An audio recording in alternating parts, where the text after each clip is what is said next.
নিজেদেরকে নিজেদের প্রতিনিধি হিসেবে বিভিন্ন জায়গায় প্রতিনিধিত্ব করে, আমরা সে সুযোগ করে দিতে চাই।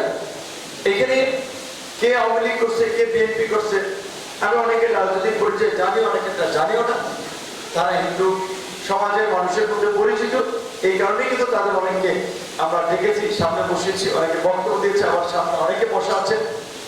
আমরা যেটা নির্বাচন আগেও বলেছিলাম, এইখানে আমরা রাজনৈতিক বিভাজন আমরা করতে চাই না, আমরা সকলকে নিয়ে পথ চলতে চাই। তবে একটা ঠিক যে এটা আপনাদের যেটা জেনে রাখা ভালো যে আমি আওয়ামী লীগের অনেক নির্বাচন আমাকে সহযোগিতা করেছে। আওয়ামী লীগ একটা বড় দল ছিল, অনেক বছর আওয়ামী লীগ করেছে। দল তো আগে দুইটা ছিল, আওয়ামী লীগ ও বিএনপি। কেউ বিএনপি করেছে, কেউ আওয়ামী লীগ করেছে। কাজে এখন যদি কেউ মানে মনে হয় আওয়ামী লীগের লোক দেশেই থাকতে পারবে না, আওয়ামী লীগের লোক, তাহলে তো আসলে সেটা সঠিক হবে, তাহলে লোকগুলো কই যাবে? তো স্বাভাবিকভাবে গত 1.5 বছরে যেটা দেখেছি, অনেক জায়গায় যারা আওয়ামী লীগ করেছে, অনেকে বিএনপি যে যোগদান করেছে, কেউ অন্য দলে যোগদান করেছে, বিভিন্ন দলেই যোগদান করেছে।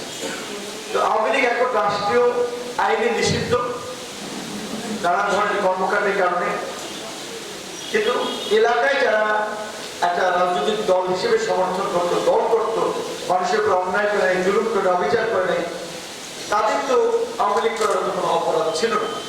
তো সেই জায়গা থেকে আমরা বলছি যে এখন ধরেন একটা নির্বাচিত সরকার আসছে, আমি খুব বিব্রতকর পরিস্থিতির পরিস্থিতির আগে রতনদী তালতলিটা কোন জায়গায় একটা অফিস চাইল্ড